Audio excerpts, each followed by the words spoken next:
Why not? Their best hitter is right now 4 home runs away from tying Roger Maris's record, 5 and breaking it. And right now, Aaron Judge is hitting at .310 for the New York Yankees. And he has a chance right now to be the Triple Crown winner. This is a fantastic story. A guy that decided to bet on himself in the offseason, did not take the $213 million extension the Yankees were going to give him. And he decided to bet on himself. Then arbitration, $19 million. I thought he should have received more, but nevertheless, he is a Yankee still. Might not be a Yankee at the end of the season, but looks like could make about $300 million in the offseason. Yeah, at this point, it's going to be a minimum $300 million, unless it's like a super short contract that's like $50 million a year for like 5 years that he wouldn't. But I don't think that scenario is out there. It's going to be a minimum 7 years. It's going to be a minimum $300 million, and it's going to be a very interesting offseason. Now we've heard the Red Sox now are going to aggressively pursue him. You never know with the Yankees-Red Sox rivalry what they're going to do. They might push hard if the ownership gets their way. I don't know with their GM and Chaim Bloom coming from the Rays if they're going to have that kind of philosophy, but the ownership, we know they love to spend money, and if they're not going to get him, they're going to make the Yankees overpay, that's for sure. And then we've heard the Giants, we've heard the Angels too in that mix as well. This is going to be a very interesting offseason for Aaron Judge, but yeah, on his way to a Triple Crown. You mentioned him, 8 percentage points of batting right behind Luis Arias of the Minnesota Twins. That would be the only thing they have to overcome. He's way in the lead in home runs, no question about that, and then RBI is 123 right now, which is absolute insanity. And now the OPS, which I mentioned last week, was right on the cusp of 1.1, now over 1.1 for the season, which is the highest so far we've seen in the StatCast era. It's unbelievable, and that has a lot to do with his purpose on stepping on the field and being the face of this organization. I don't know what's going to happen to Aaron Judge in the offseason. He could go to San Francisco and go home. A lot of people believe he was, and I've been saying it really for the last 2 years. That's where he was going, but maybe that was the reason why he didn't take the extension. Not because it wasn't worth the money that he was getting. Maybe he just thought that he didn't want to be in New York. He wants to go home. Maybe it's the Boston Red Sox. Maybe he wants to go to Fenway Park and win a championship with the Red Sox. I don't know what he's thinking in his head. I do know he got married in the offseason. I do know he wants children. He's a big family man. So it could be San Francisco. The Giants opened up a lot of salary room to bring in a player of that magnitude, but it's just amazing. What the Yankees are doing right now without Rizzo, without some of their pitching, they've lost a couple of pitchers. Now they're bringing Severino back. He's coming back. Nestor Cortez is coming back. So they're getting healthy at the right time, and now they're starting to hit. Now the question is, going into the playoffs, are they better off playing in the wild card game and not sitting out for a week? Or are they better off taking the bye for a week, sitting out and getting healthy? I don't know what this Yankee team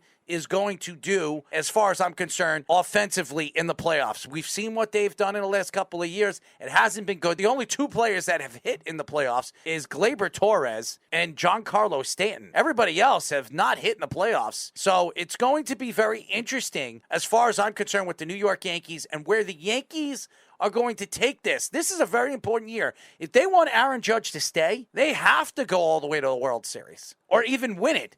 Aaron Judge, if he wins a championship, why would he leave the Yankees? Why would he leave a World Series champion? Why would he leave a world-class organization that finally won a championship since 2009? If the Yankees want to keep him and they want to pursue a guy like Aaron Judge and sell him the Yankees again, you got to go out there and try to win a championship. That's so very important. And then there's the Mets, Speedy. I know you're a Met fan, so I want to know your opinion. Where do you see this Mets team? I know there's 2.5 weeks left of baseball, and they haven't looked good. No, they're hitting a slump like the Yankees did when it came to their offense in August. Now the Mets are hitting it here in September, really, outside of Canna, who's hit well in September, and Eduardo Escobar, who's actually had a nice hitting streak. Nobody else is hitting right now. Pete Alonso striking out a lot. Francisco Lindor has been kind of up and down when it comes to consistency factor, and the Mets are doing this against these god-awful teams. The Pirates, the Cubs of all teams sweeping the Mets, with a lot of guys on their pitching staff injured. They're doing it against these farmhand September call-up starting pitchers, and the Cubs of all teams sweep them. The Nationals a couple of weeks ago, not good. There can't be playing down to these teams and be able to expect to do well in this postseason. Just the hitting in general, which has been a deep lineup for a while, is all of a sudden flamed out. Daniel Vogelbach, a guy that was a great trade deadline acquisition, that was great for August, in a slump now. Tyler Naquin hasn't been hitting. Now he's been on the bench. He's had to play more because Marte's now hurt, but still not a good sign. And the catching position, since McCann's come back too, offensively has just been god-awful. It's, I think, the second worst in the league right now, and obviously the worst among contending teams. So not a lot of things to like if you're the Mets. And then there's the problems I've always had with them. Lack of lefty depth, bullpen inconsistencies that haven't been good. Health, yeah. The Mets have always an average of 10 injuries at a time, but who knows at this point. But still, Max Scherzer being hurt, not at the ideal time. I guess better now than in the postseason, but still, this team is He might not be 100%. And ever since his first injury this year, he might not be at 100%. And I've said this already. He is an old player. If it was a 34, 33-year-old Max Scherzer, that's different. The man's 37 years old. Mm-hmm. He's an old guy, and he is going to fight injury for the next 2 to 3 years when you have him. I still believe he's one of the more dominant pitchers when he's on the mound, but you don't know what you're going to get in the playoffs. Remember, he had a dead shoulder in the playoffs last year. Who's to say his lat is 100%? We have seen these lat problems with the New York Mets, a.k.a. Noah Syndergaard. It didn't work. And now all of a sudden, Noah Syndergaard's on Philadelphia, and Philadelphia is winning. And by the way, they have the final wild card spot. I think right now, when you look at where the Mets are, you have to win this division. You do not want the Braves to take over this division and go into the wild card game where there's no guarantees to the wild card game this year. Right, and the Mets are structured right now where they're better off for playing for the rest right now because they've been a very inconsistent offense. It would be, at least if they could weather the storm and win the division, then their bats have a time to refocus, recalibrate. I think they got overconfident at certain points in these games where they've played down to them too. As far as the Max Scherzer injury, I think that's a big reason why that the Mets have really fallen off and the other pitchers really haven't stepped up right now. And also a big reason why I think he got a more larger contract per year rather than getting the 5-year deal too, is the Mets were definitely concerned about this. Now this is his second injury this year. He got the 3-year deal for $43 million a year. They kept that in mind, especially now with Jacob deGrom too, now having to be paid at the end of the season as well. So they're going to have to keep that in mind. But Jacob deGrom, since he's come back, has been very healthy as well and really has only had one iffy start so far. Oh, Jacob deGrom is their best pitcher. You have to make sure that he's the 100% healthy pitcher out of all of them, because I believe going into the playoffs, you want him in a 7-game series, if need be, to pitch 3 games. He's the guy. I know Max Scherzer has the strength and he has the ability to do it, but he is getting old. Jacob deGrom, he's the younger pitcher. You want the younger pitcher on the mound and the more dominant pitcher, and that is Jacob deGrom. The question is this team going to be 100% healthy? Is this team going to find their bats before the season ends? Because if they don't and they go into the playoffs cold, it's going to be a big problem, no matter if they win the division or they don't. I don't know what to say about the Mets right now. The Braves are very dangerous. The Cardinals are playing great baseball right now. San Diego's starting to win. And then there's the Dodgers and Philadelphia, which we just mentioned.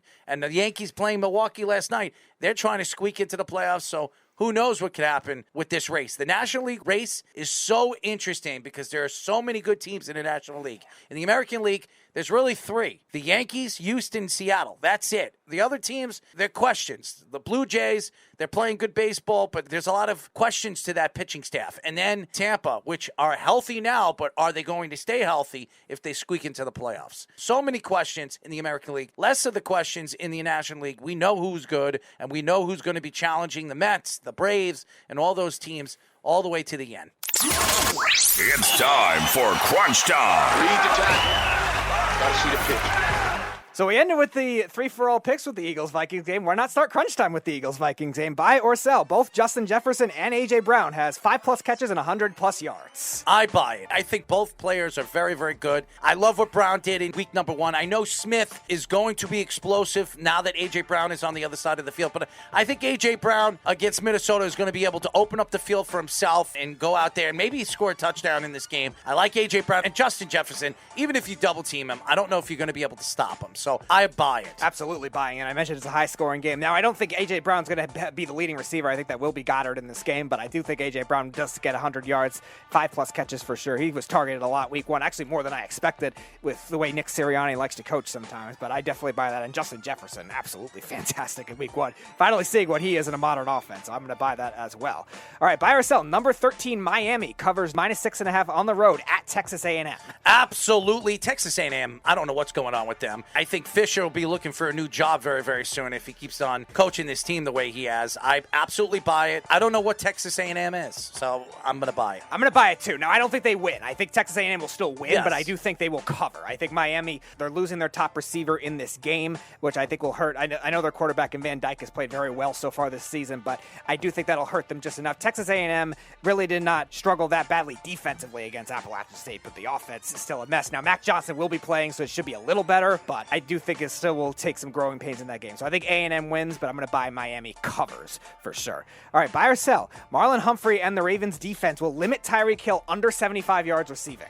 I'm going to buy that. I don't know what Tyreek Hill is. He didn't have 100 yards last week either. I really think Tyreek Hill is a little overrated as a player, and I think with Patrick Mahomes made him a better wide receiver than Tua is going to make him. I still think Tyreek Hill is going to have a good season, but I believe Humphreys is one of the more underrated corners in football, so I think he keeps him under 100 yards in week number 2. I absolutely buy it too. I think physical play for Marlon Humphrey too. One of the best physical type corners in the league against Tyreek Hill. Again, Tyreek Hill, he could beat press coverage. I'm not saying that he's had trouble with that in his career, but I think the Ravens game planning definitely saw with a new defensive coordinator has done a very good job, and I think they're going to do a better job at following Tyreek Hill, unlike some of the other corners we've seen. So I am going to buy it. All right, back to college football. Nebraska, hell froze over for them. Scott Frost finally got fired. They have an interim coach now in Mickey Joseph. Buy or sell? They cover at home -11 against Oklahoma. I sell it. Why did they fire their head coach? Because they can't win. So what makes anybody believe their assistant coach is going to be any better? I'm selling that they're not going to cover with Oklahoma. I agree with you. I'm going to sell it too. Now, I'm not saying it's going to be a massive blowout because Oklahoma's offense really hasn't shown much yet either. Dylan Gabriel, new quarterback in there, left-handed quarterback that has had a rough first half so far, really overcoming more in the second half. But I do think they're enough to be able to get it to a 17 to 20 point margin. And I love Brent Venables as that coach. He's done massive things already with that defense. So I am going to sell it. All right, buy or sell. White Sox now with an interim manager. No Tony La Russa probably for the rest of the year. He's dealing with health conditions. They will miss the playoffs right now, 3 games back. 100%. They're not making the playoffs. Cleveland's going to win that division, and sayonara to Tony La Russa, who will probably retire at the end of the year. So I buy that they're not making the playoffs. Yeah, I'm going to buy it too. As weird as it sounds, I loved the White Sox at the beginning of the year, but they just can't get any consistency going with their pitching outside of Dylan Cease, who's a Cy Young candidate. They've really had no consistency with Giolito, with Kopech, anyone like that. And they're hitting, they're good, but again, I think it'll be too little too late. So I am going to buy it as well. All right, buy or sell. The Saints will hold Tom Brady under 250 yards and only 2 passing touchdowns. I'm selling that. I think Tom Brady will have 3 touchdowns in the game, and I think Tom Brady will win the game. I don't know if he throws over 250 yards, but I think he throws 3 touchdowns. He finds a way. Those short passes are known for Tom Brady's repertoire, so I am going to sell that. I'm going to buy this one. I'm disagreeing with you for the first time, which is weird in this segment, but yeah, that's a big reason why I have the Saints winning. That secondary is loaded right now. I think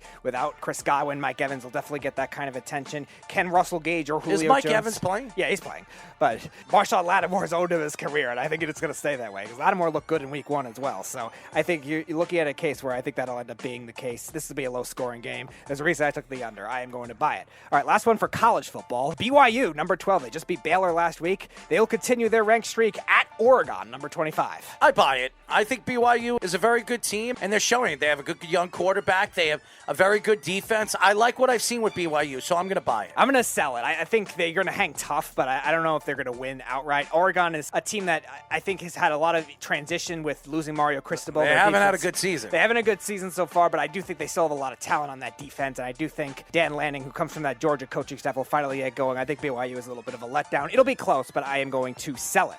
All right, last NFL one. Both Antonio Gibson and DeAndre Swift will have 100 or more scrimmage yards in their matchup. I sell it. I think Gibson will. I don't think Swift will. Swift is not the only running back on that team. They have multiple running backs that are going to carry the ball. I think Gibson is the only sole running back that's going to touch the ball as much as he is.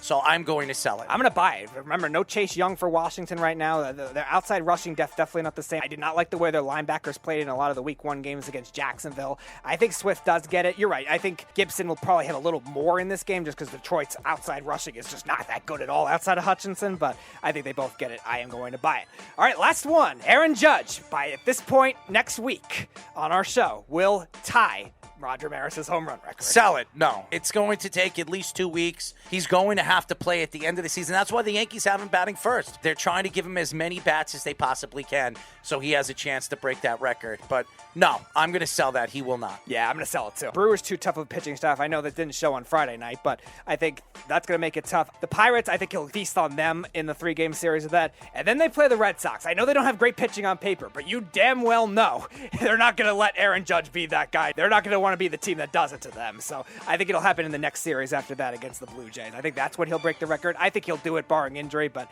it will not be at this point next week. I will sell it.